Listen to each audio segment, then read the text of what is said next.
Iyi ni radiyo y'ijwi y'Amerika.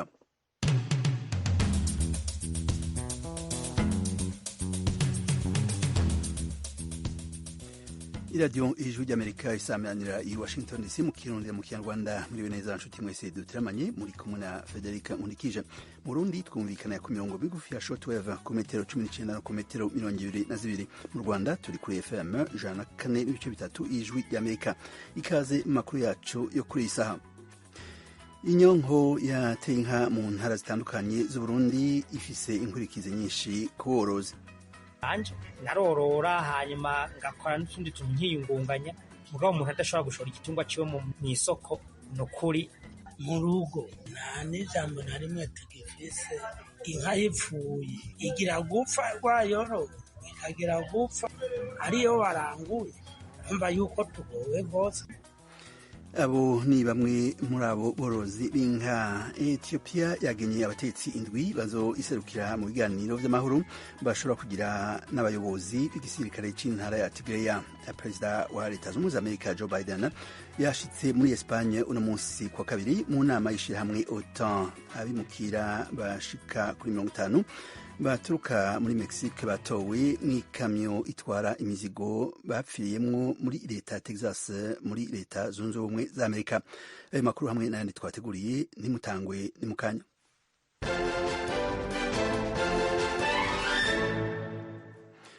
Aya makuru tuyatanguriye kuyavugwa hirya no hino ku isi. Ethiopia yagenye abatetsi indwi bazobiserukira mu biganiro vy'amahoro bashobora kugira n'abayobozi b'igisirikare c'intara ya Tigray. Inkuru dushikirizwa na mugenzi wacu Fidel Nyangabo.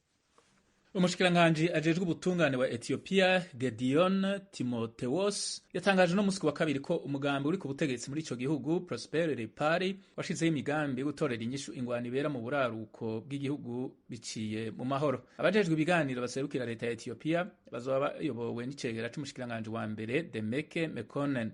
Naco abayobozi b'intara ya Tigray baravuga ku vyatangajwe na leta ya Ethiopia. Yabona umutegetsi akomeye w'intara ya Tigray Debretsion Gebremichael yatangaje mu ikete yandikiye amakungu ku itariki 15 y'ukwezi kwa gatandatu ko uruhande rwiwe rwiteguriye ibiganiro vy'amahoro. Yagabishije ko kwemera kwitaba ivyo biganiro atari kuvuga ko bazoheba aho bahagaze. Intumwa idasanzwe y'ubumwe bwa Afrika Olusegun Obasanjo yahoze ari perezida wa Nigeria yaragendeye Ethiopia mu ndwi zavuba mu gihe ariko agerageza gutuma impande zose ziganira. Ivyuko ivyo biganiro bizoba ntibitomoye. Abategetsi b'intara ya Tigray batangaje ko biteguriye kubonana n'abategetsi ba leta ya Ethiopia Nairobi ku mugwa mukuru wa Kenya mu biganiro bihagarikiwe na perezida wa Kenya Uhuru Kenyatta. Urakoze Fidel. Perezida wa Leta Zunze Ubumwe za Amerika Joe Biden yashitse muri Espagne uno munsi kwa kabiri mu nama y'ishirahamwe OTAN ishobora gufasha mu ntambwe zikurikira ku ngwano muri Ukraine. N'inkuru n'ubundi dushikirizwa na mugenzi wacu Fidel Nyongabo. Bitegekanijwe ko iyo nama iha ishirahamwe OTAN inguvu nyinshi zo kwivuna umwansi mu karere ko mu buseruko bw'Uburaya, harimo kongereza inteko n'ibikoresho vya gisirikare bikomakomeye. Ni mu gihe abategetsi b'ibihugu vyo mu burengero bw'isi bariko biyumvira intambwe zikurikira mu ngwano muri Ukraine. Ibizova mu nama y'imisi ibiri y'ibihugu bigize ishirahamwe OTAN bizokomeza ukugwaniriza hamwe umwansi kw'ivyo bihugu mu gihe ibitero vy'igihugu c'Uburusiya muri Ukraine vyinjiye mu kwezi kugira gatanu. Perezida Biden n'abandi bategetsi b'ibihugu bigize OTAN bariko bagerageza guhindura ukugene ibintu biriko bigenda muri Ukraine, aho Uburusiya utera bugira intambwe mu buseruko bw'ico gihugu. Perezida Biden yatangaje ko igitero ca misiri Uburusiya bwakoze ku munsi wa mbere mu kibanza abantu baguriramwo ibintu mu gisagara ca Kremenchuk muri Ukraine vyibutsa inyifato y'ubunyamaswa ico gihugu kibandanya kwerekana. Yatangaje ko bifatanije n'abanyagihugu ba Ukraine mu rugamba barimwo kandi ko bazobandanya gufasha Ukraine kwivuna ibitero vy'Uburusiya. Biden yashitse muri Espagne mu nama ya OTAN avuye mu nama y'abategetsi b'ibihugu indwi bikomeye kurusha ibindi kw'isi mu vyerekeye ubutunzi yabereye mu gihugu c'Ubudagi. Tugushimiye kandi Fidel. Abimukira bashika kuri 50 baturuka muri Mexique batowe mu ikamyo itwara imizigo bapfiriyemwo muri leta ya Texas muri Leta Zunze Ubumwe za Amerika. Ico kibaye gitigiri kinini c'abantu babimukira bapfiriye igihe kimwe bagerageza kwinjira ku mupaka Mexique ihana na Leta Zunze Ubumwe za Amerika. Inkuru dushikirizwa na mugenzi wacu Tim Ishimwe. Amakuru y'ababimukira yatangajwe na perezida wa Mexique ubwe Andrés Manuel López Obrador uyu munsi kuwa kabiri. Perezida Obrador yavuze ko umubare wazamutse ukagera kuri 50. Ababimukira bakomoka muri Mexique bari binjiye muri Amerika ku buryo budakurikije amategeko, binjiriye ku mupaka iki gihugu gihana na Amerika, kandi bazanwa mu ikamyo ya remorke itwara imizigo. Ejo kuwa mbere nibwo basanze bapfiriye mu ikamyo bari barimo mu mujyi wa San Antonio muri Texas. Icyatangajwe ko cyabaye intandaro y'urupfu rwabo ni ubushyuhe bukabije bwageraga ku gipimo cya 39.4. Ku bazi ibipimo by'ubushyuhe, uyu ni umubare uri hejuru cyane. Abayobozi bo ku ruhande rwa Amerika batangaje ko nta mazi bari bafite, kandi ko nta kimenyetso na kimwe cyerekana ko mu ikamyo bari barimo hari uburyo bwo gukonjeshamo imbere. Urwego rushinzwe abinjira n'abasohoka rwa hano muri Amerika rwavuze ko rufatanije n'ishami ryarwo rikora amaperereza ku byaha nk'ibi byo kwinjira magendu, rwatangiye iperereza harebwa ko hataba harabayeho ubufatanye na polisi mu kwinjiza ababimukira. Serivisi ishinzwe kuzimya umuriro yo mu mujyi wa San Antonio yavuze ko nta barakoze bagenzi bacu Tim na Fidela badushikirije amwe mu makuru avugwa hirya no hino ku isi. Tubibutse ko muri kumwe n'abandanya kumviza iradiyo Ijwi ry'Amerika isamanira i Washington DC mu Kirundi no mu Kinyarwanda. Mu kanya amakuru yo mu karere ka Afurika ibiyaga binini.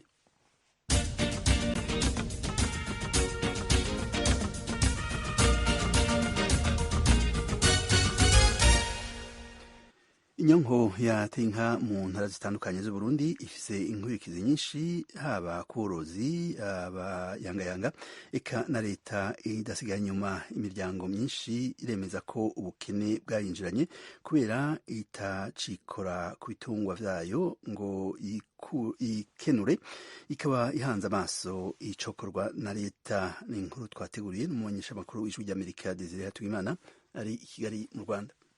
Iyo ngwara iramaze amezi arenga 2 yibonekeje mu ntara ya Ngozi mu buraruko bw'Uburundi.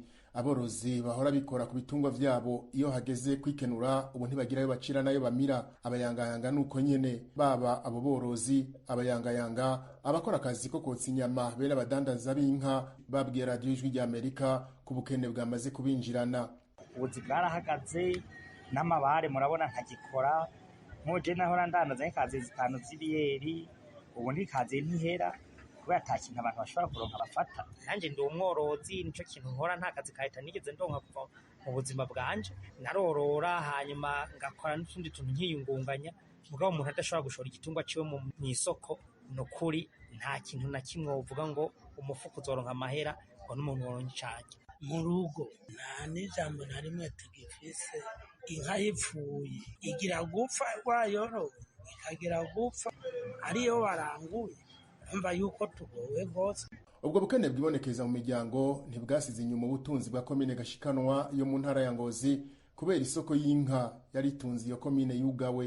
Iyo soko yashogwamwe inka zivuye mu mihingo itandukanye y'u Burundi no mu bihugu bihana imbibe. Musitanteri wa komine Gashikanwa Nibizi Theophile amenyesha ko ibikorwa vy'iterambere, kubaka amashuri, amabarabara vyose babihagaritse. Iya soko yatuma ibice birenga hafi 70% by'ubutunzi bwa komine bwava kuri iya soko. Ncamumva ko natwe ingeshi bahungabanye, noshikiza yuko nko ku kwezi dusha tubona yuko tutakaza amafaranga hafi 200,000 zaba zinjira ku kwezi. Novuga ko rero bica bigira n'ingaruka no kubikorwa bya komine, ko ari ibikorwa byari biteguye gukorwa cyane cyane mu mezi 3 ya nyuma aheza umwaka. Ivyo bikorwa rero byose bica bihagarara. Abanyagihugu bugarijwe n'ubukene kubera imyuga yabo barafise ico basaba leta. Leta yofata inka ese ingorane iyo ngwara intibaga, idagwa iyo ngwara bakayipima tukayibaga. Jewe mbona leta yari ikwiye kuvugana nabo bikorana bakaraba iki kibazo ko cova mu nzira. Urucanco nimba rwoboneka rukaboneka, kujya bitwarika amagara y'abantu n'ibitungwa bari bakwiye kuvyitwarika. Nkuko turabene igihugu nyene bayo yategetswe ko turabira ikintu conyaruka kigakorwa kugira ngo natwe akazi kacu kabandanye. Umushikiranganje w'uburimyi n'ubworozi Deogide Rurema mu kiganiro yahawe amenyeshamakuru igenekezo ya 31 z'ukwezi kwa 5 yamenyesheje ko kubona atabitungwa biciyerereza ku mitumba vyafashije kugira iyo ngwara ntirandagate. amenyesha ko leta iticaye kandi ko vuba iyo ngwara bazoyitsinda. Turiko turashiraho urupapuro rw'inzira kwerekana neza nyezina ibikorwa byihuta bigiye gukorwa. Ibyihuta naho ni ukubandanya duhumuriza abenegihugu aborozi yuko tuticaye, turi ku kivi, turi impande zabo. Ikindi cihuta ni uko turiko turavugana n'abo dufashanya mu iterambere kugira ngo tugure inshanjo. Uwo mushikiranganji asaba abanyagihugu kubandanya bubahiriza amabwirizwa bahabwa n'abajejwe ubworozi yo guhamba ibitungwa vyapfuye, kutarya inyama zavyo no kutanywa amata y'inka zigwaye. Asaba abajejwe intwaro ko ico gikorwa nabo bokigira icabo kugira urwo rugamba barutsinde. Iyo ngwara ni bwa mbere yibonekeje mu Burundi nk'uko Dewe Guide Rurema yabimenyesheje abakozi bakuru b'ubushikiranganje arongoye igenekezo rya 27 ukwezi kwa gatanu, bikandikwa ku rubuga rwa radio na televiziyo y'u Burundi. Ibiharuro vya nyuma vyatanzwe n'ubwo bushikiranganje igenekezo rya mbere ukwezi kwa gatandatu vyerekana ko iyo ngwara yibonekeza mu ntara 8 arizo Bujumbura, Ngozi, Kirundo, Kayanza, Cibitoke, Muyinga, Karusi na Makamba. Inka 187 nizo zazimaze gufatwa, 115 nazo zikaba arizo zapfuye. Desire Tungimana, Kigali, Ijwi rya Amerika.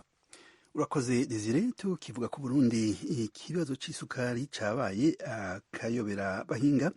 Abanyagihugu bafise amikoro make nibo bagiramiwe cane n'ico kibazo. Imyidogo ni myinshi mu bantu kuko isukari ikenerwa n'abakuze n'abakiri bato. Ni inkuru twateguriwe n'Ijwi rya Amerika ifatanije n'abakunzi bayo mu Burundi, tukaba tugiye kwishikirizwa na Thierry Ndayishimiye ari Kigali mu Rwanda. Ubu twarafunze nta mwana kimwe icayi, nta kuza kimwe icayi, byaraturiye twaco dukora. Isukari tuyironka bitugoye gose. Iyo ni imyidogo ya bamwe mu banyagihugu bo mu Burundi badatahura na gato iyi sukari ija. Bagira bati twagirana ikibazo c'imisi mike none bitera biyangara. Ico kibazo rero c'ibura ry'isukari gifata cane cane abanyagihugu ba mikoro make, kandi ni kibazo kirangwa mu gihugu cose. Bagenzi bacu baravuganye n'abanyagihugu mu bice bitandukanye by'igihugu. Mu ntara ya Rutana mu buraruko bushira ubuseruko bw'igihugu bavuga ko bayihebye kuko kuyirondera ari nko kurondera umuzi w'ibuye. Ubu twarafunze nta mwana kimwe icayi, nta kuza kimwe icayi, byaraturiye twaco dukora. Isukari tuyironka bitugoye gose ko nkatwe ducuruza agakantine ngaha mwirisi kugira abashumuga wanje yironka nko ku mabutike bamucira 6,000 tugacuruza uko nyene. Dusumuke karugari. Mu ntara ya Cibitoke naho mu burengero bw'igihugu bafashe ingingo yo gusekura imisigati, amazi yayo bakayashira mu buyi kugira abana baronke ico bihereza. Isukari ntiboneka kweri, ubu benshi twiyeranja dushishije ku misigati, iyo dushobora guhura tugashira miseko tugakanya tukaronka kuno tumwe icayi. Umva tubuze nta kuntu twokwiyeranja, niko twoca tugenda tugafata ijya miseke tukayihura mu sekuru amadugakanya kaza turashira mu buyi canke mu cayi birazwemo. Naho biruko hari uturere tumwe tumwe abajejwe intwaro bahagararira igikorwa co kuyitanga, ariko ikamara umwanya rumara. Abanyagihugu bakabona ko ari umuruho kuko hambavu yo kuyibura abayironse baca bikika mukiza bakayigurisha inshuro 2 canke 3 ku mafaranga bayironse ko. Bagasaba ababijejwe gucungera ibiciro no kuri iyo nkeyi iba yabonetse. Iyo ibintu biguma biduga natwe tutabonaho uburyo buriko burava biratubabaza cane. Rero bimaze kuba vyogabanuka kuba leta bagasubiza ku giciro leta iba yaratanze biratunezera cane. Umwenegihugu muto yahora acinyizwa ku biciro agasanga yifitiye udufaranga duke yagiye gusuma agasanga ibiciro vyaduze bikamugora gusuma. Aroroherwa mu gihe leta yafasha abo bantu ikabashengeza canke ikabaca amande bagasubiza ibiciro uko vyahora, umwenegihugu akagura yorohewe. Kubera imyidogo ibandanye iba myinshi mu gihugu, bagenzi bacu baciye bishikira ku cicaro c'iryo hinguriro rihingura isukari Sosumo riri mu ntara kama ya Kumoso muri komine Bukemba mu ntara ya Rutana kugira ngo birabire neza ibihakorerwa. Barashikiriye umuyobozi mukuru w'iryo hinguriro General de Brigade Aloyize Ndayikengurukiye kugira bavugane ibijanye n'ikibazo kiri muri iyo shira hamwe. Aremera ko hari ikibazo c'ikena ry'isukari gihari mu gihugu, ariko akabibona mu mici ibiri. Ubwa mbere nuko ishirahamwe ari rya kera rikeneye gusanurwa kugira umwimbo wiyongere. nivyo abanyagihugu baridoga ko agasukari muri minsi katakiboneka kandi bashaka biraboneka mugabo kumbure zisiguritse imvo rero zina nyinshi cyane ubwa mbere hariho ihinguriro rishaje ihinguriro dufise ni ryo guhera mu 1988 bako rimaze imyaka 34 ihingura igikaju rumba rirashaje nibi bikaje dukoresha navyo birashaje abakeneye isukari nabo kuva mu 88 gushika ubu turi mu 2022 barigwije hafi inshuro zitatu bako abakeneye isukari bigwije na gatatu. Ubwira kabiri General de Brigade Aloyize Ndayikengurukiye amenyesha ko abatumye n'ibyahuha bihuhuka aramashira hamwe akora imitobe yagwiriye kandi yose akaba akoresha isukari. Amahinguriro akoresha isukari mu guhingura ibintu bitwita amayinite de production yariyongereye ubu turagize ahantu umwimbu turonka udashobora gukwira bene gihugu be nayo mahinguriro akoresha isukari. Ibyo rero bikaba atari iby'imbeshere kuko bagenzi bacu babyiboneye barishikiye mu kigo BBN kijeje gusuzuma ubuziranenge bw'ibifungurwa n'ibindi bidandazwa mu Burundi basanze imitobe ikoresha isukari yiyongereye ku rugero rudasanzwe uko umwaka utashe mu Burundi mu mwaka wa 2019 ushiri wa 2020 hemerewe kuja ku isoko ubwoko bw'imitobe bushika 200 mu mwaka wa 2020 ushiri wa 2021 ico giharuro caraduze kugera kuri 54 ico giharuro gishobora kubandanya kiduga gushika kuri 60 mu mpera z'umwaka w'2022 nkuko bivugwa n'ikigo BBN uko umwaka utashe rero umwimbu w'isukari mu ihinguriro Sosumo ubandanya ugabanuka ihinguriro Sosumo ryemeza ko mu mwaka wa 2016 umwimbu wavuye ku matoni y'isukari 23,656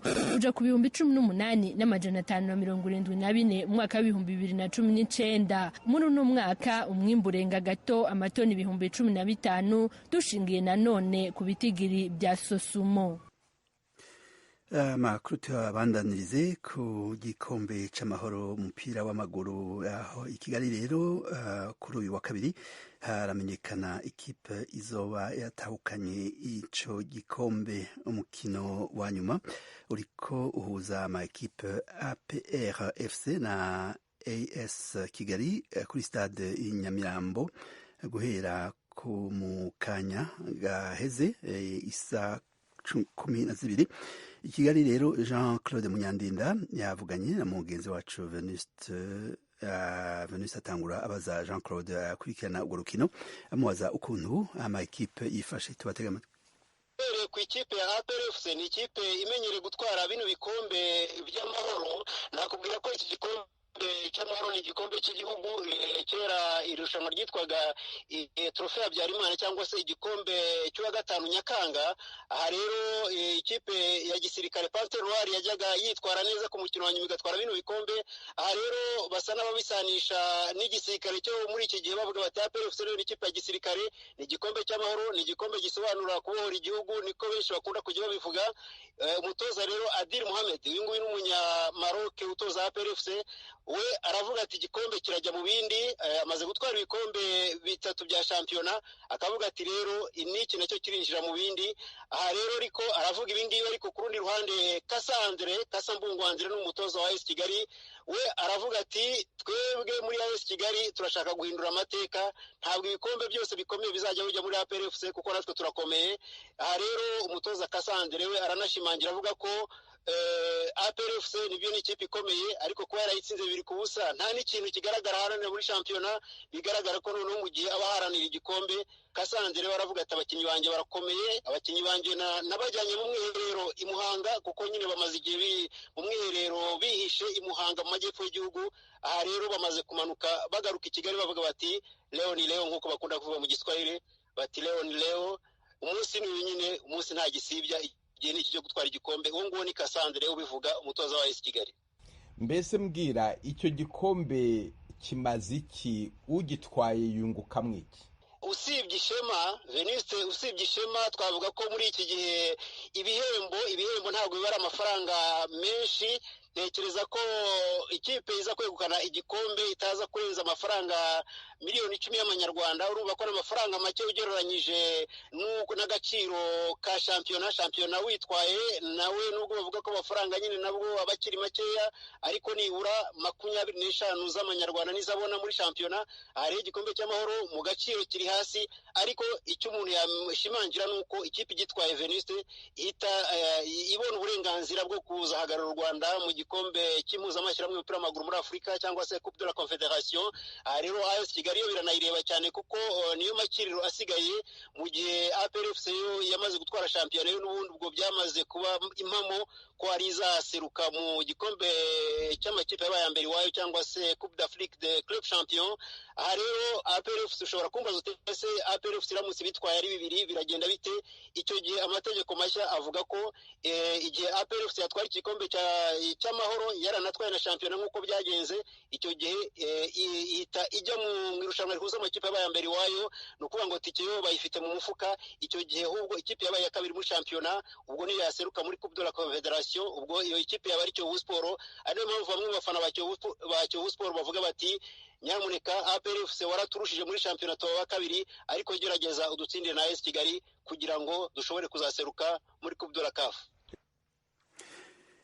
muri ko murabandanya kumviza iradiyo y'ijwi ry'Amerika. Umugambwe MSD utavuga rumwe n'ubutegetsi bw'u Burundi na PPD gira ijambo urimwo bamwe mu bahoze bafise amabanga akomeye mu mugambwe CNDD-FDD uri ku butegetsi mu Burundi bakahava baja kuvamwo banka ikindi kiringo c'umuhisi Perezida Pierre Nkurunziza mu 2015 barandikiye ikete Perezida wa Kenya Uhuru Kenyatta bamusaba ko mu kino gihe atwara umuryango wa Afrika y'ubuseruko EAC yokora ibishobotse byose kugira ngo uwo muryango ufashe mu gutorera umuti ibibazo vya politike mu Burundi birimo ivy'umutekano n'intwaro ibereye. Biciye mu biganiro mu kiganiro cyo mu kanya tugiye kubashikiriza umutumire ni Alexis Nduhije atwara umugambwe MSD.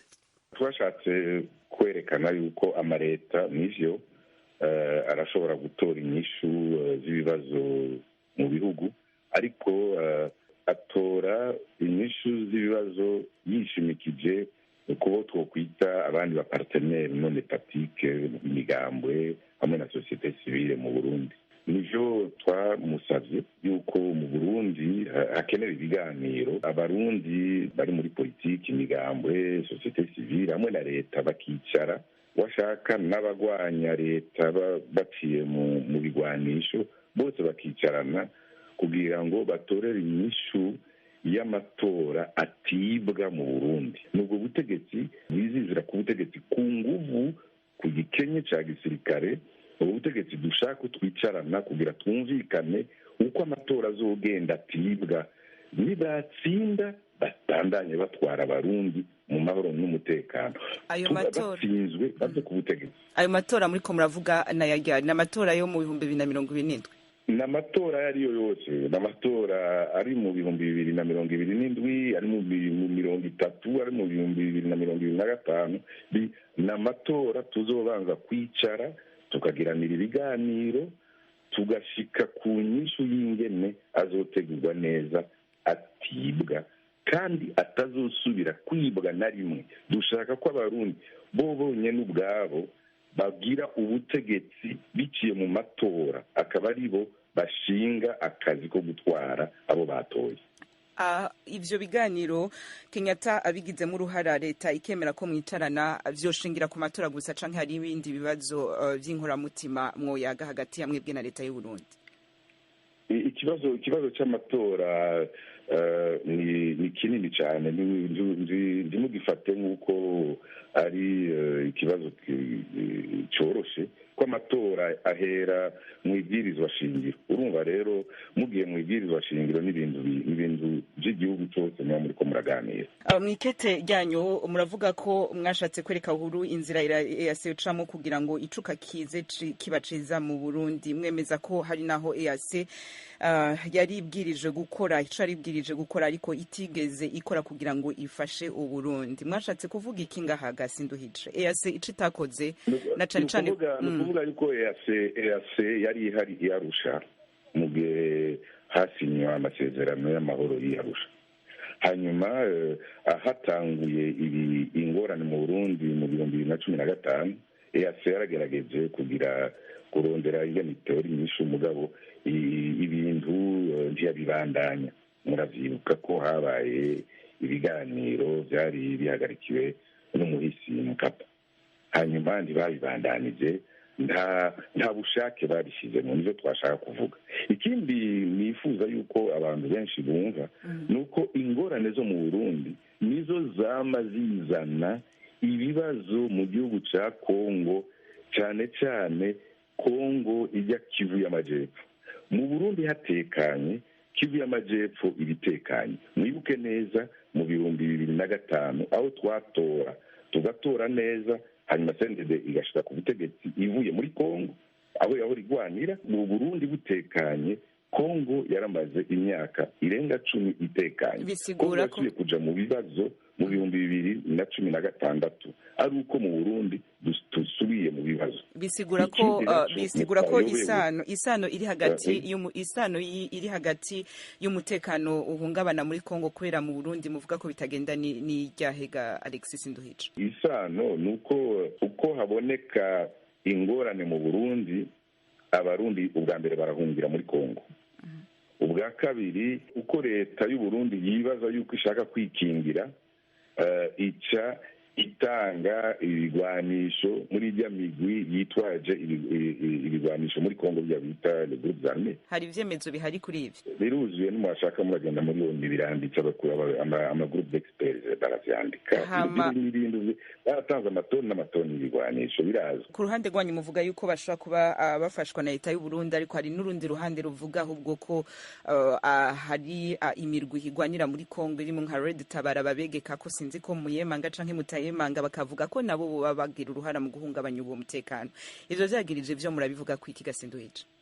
Bon, Red Tabara barafashe ibigwanisho kubera yuko bashaka gusenya ubutegetsi bw'u Burundi biciye mu nzira y'ibigwanisho. Twebwe duhanganye na leta y'u Burundi duciye mu nzira za politiki. Ariko rero twebwe Red Tabara ntakidutwaye. Twebwe dusingorana na leta y'u Burundi. Na Red Tabara ifite ibibazo na leta y'u Burundi. Nico gituma tuvuga twicarane na leta y'u Burundi kugira dutore inyishu twese hamwe ku bibazo byo mu Burundi. Hamwe rero Red Tabara yogira inguvu igasenya ubutegetsi bw'u Burundi, ni mwibaza yuko je nzorira aho niho mpagaze rero. Hanyuma muyembeze duhagaze abayibegeka ko nawe dufitaniye na Red Tabara ariko twebwe turemeza yuko leta barigwanya leta y'u Burundi, natwe tuko turagwanya leta y'u Burundi biciye mu nzira za politiki. Nuko ijwi rya Amerika Washington DC mu Kirundi no mu Kinyarwanda dufise abarenga 100 baturungikiye ama message yabo kugira ngo dushobore kubakura, ariko tuje ku mirongo ya telefone. Alexis Nduhije mudukunde muce muza muri shuri tubazo twabo. Turahera kuri Ferdinand ikaze ku ijwi rya Amerika.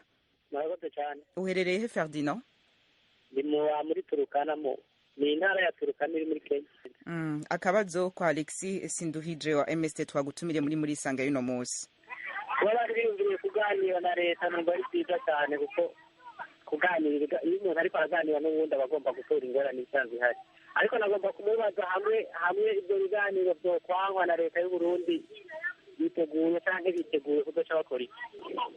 Hamwe leta y'u Burundi yokwanga ibiganiro tuzobandanya tuyigwanya mu bya politike, tuzobandanya duhimiriza abarundi kuva mu bwoba, kuko ejo bitebuke abarundi bazote bave mu bwoba. Iyo leta bayihagurukire bayigwanye biciye mu myiyerekano, biciye mu kwanga kuja ku kazi, biciye mu kureka kurema amasoko. Ivyo bizote babishike ko abarundi bazote bave mu bwoba. Abarundi ntibazokwama bemera kajya karenganyo, ntibazokwama bemera inzara, ntibazokwama bemera yuko abana babo bapfira mu maso kubera inzara canke bijya kubanyaga ivyabo, kubanyaga amazu, kubanyaga amatongo. Bizotegerezwa guhagarara. Rero tuzobandanya duhimiriza abarundi. Abandi nabo bariko baragwanya leta nabone tuzobandanya tugerageza kuraba yuko dushobora gukorera hamwe twese kugira ngo turwanye leta gushikaho tuzoyirandurana n'imizi. hariho ku kabazo yarabajije Ferdinand ariko nanjye nongere ko akanje onu yaragerageje yasiragerageza murazi ko ibyo biganiro bitakunze ko leta y'u Burundi yemera ko mwicarana mukaganira turabashimiye inshuti mwese mwakurikiranye ikiganiro ibiganiro byacu byo kuri isaha turabateye akamo kandi mubandanye mwumviza ibindi biganiro byacu mugire amahoro n'umugoroba mwiza mwese